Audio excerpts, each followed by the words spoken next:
You're an executive committee on NFLPA, right? What does that mean? And what is your experience with the NFLPA? Because we spoke to D. Smith earlier today. So he's in leadership position, but you're a player.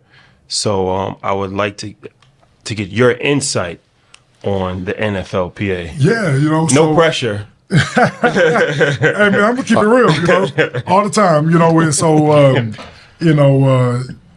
I joined the PA because people kept coming to me like, "Hey man, you should be in the PA," really just as a rep for the team.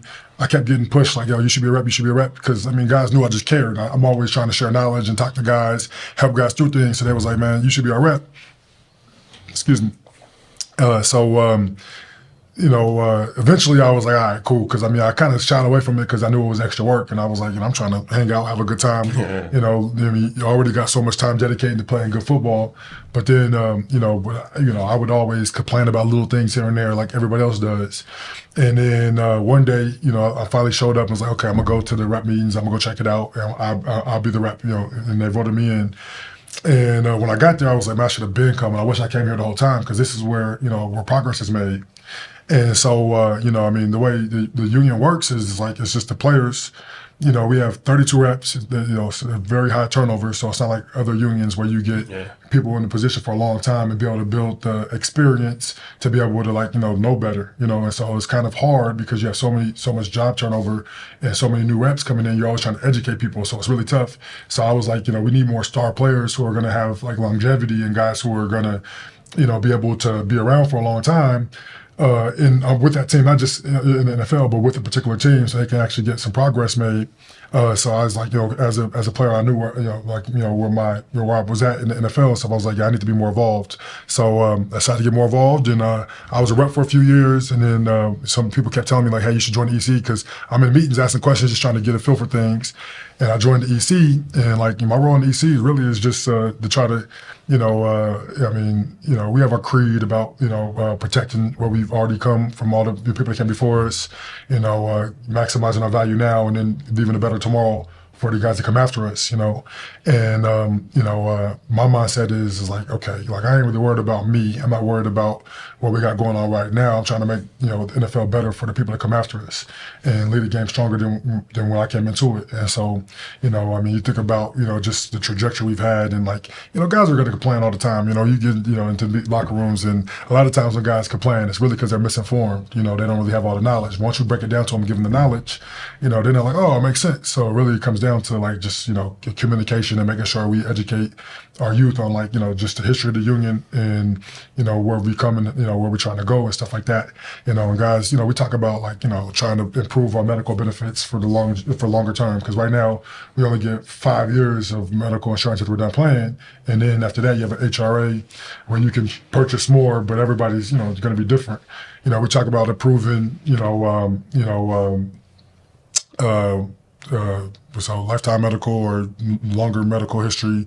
I lost my train of thought on where I was going next, but either way it goes, there's a lot of things in the union that, we're trying to get done. And it's like, the biggest thing is like, I was thinking about guaranteed contracts, but the biggest thing is like, it really comes down to us coming together, communicating, putting together a plan, and then executing it. And that comes with leadership. And so I was like, all right, I'm going to take a leadership role, and I'm going to try to make sure that we, just put ourselves in position to be stronger. And so like, you think about the NFL the NFLPA as a business. And like, you think about like, we're a union, but we're also a business. And like, I don't know how many unions, I don't know like a lot about other unions. D. Smith comes on and we talk a lot, he kind of educates me a lot of other unions and stuff, but we have from our dues and everything else, we have we're $1 billion company.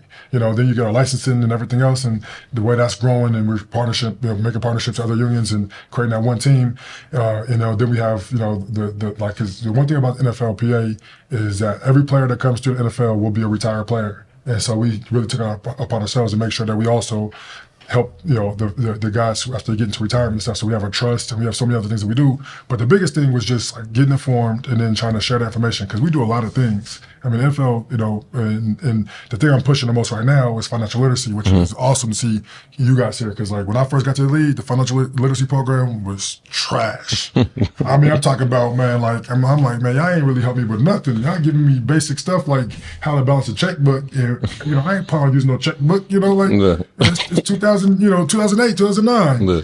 And but to the union's strength is that like, okay, I mean, we understood the times are changing, and like, I just went to the leadership summit a couple weeks back, and I saw, we had actual real lessons, people coming in and teaching about business and about like how the different growth vehicles that exist for money, and just like all the different sectors in finance. And it was like, man, like this is something that I should have learned at an earlier age, and I'm glad the young guys are finally getting. And I know it's bigger than one one meeting and one conference. We need consistency. That's why I love what you guys are doing, because you're putting out there consistently. But I think like my biggest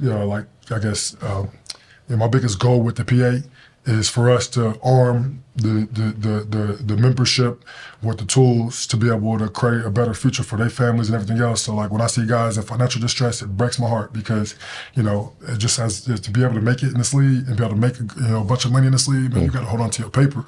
And so it really is just a full like the PA, we do a lot of stuff, and we make sure that the whole thing is about keeping all of us stronger. And I think that financial literacy about just making sure that we are all in a great position allows us to be more aggressive in what we're pursuing with our partnership with the NFL. Because I mean, at the end of the day, this is a partnership. NFLPA together, we create a great product that is probably the best product on TV. I mean, I think every year we're like the top 50, 45 of the top 50 shows. 85 out of 100. Yeah, 85 out of 100. Yeah. So, like, it's a great partnership, But the thing that I try to push a lot is making sure that the stronger we are as a membership, we can make sure we, like, I mean, I don't know if you remember the lockout and the strikes, all different stuff. We talk about a lot of things. It's like, but until we can all come together and have a position where we can sit from power, that's when we're going to be the strongest to get whatever we want.